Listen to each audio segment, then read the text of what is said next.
pagiging sikat ng underground hip-hop group, in full swing na ang pagpasok ng X-Battalion sa mainstream media.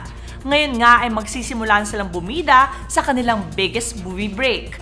X-Battalion, anong ganap?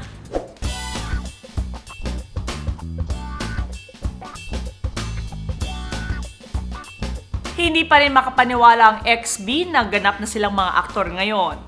Unexpected, hindi naman namin expect na magkakaroon kami ng movie ever. So, yun, and thankful din dahil nagkaroon kami ng chance na makawork si Mama sa isang film. May alam ako sa pag-acting kasi dati gumagawa kami ng mga funny videos ng XB. So, pero about sa paggawa ng movie, kinabahan ako kasi iba yun eh. Para sa grupo, kahit certified actors na sila ngayon, hindi pa rin nila iiwan ng pagkanta at paggawa ng kanilang musika. Kailangan nilang panoorin tong film na to dahil marami silang matututunan in terms of family, and pagiging magkakapatid, and pagiging mama's boys. Yo, what's up? Boss mga ng XB.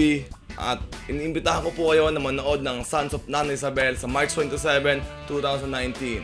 Kita-kits po. Peace, yo!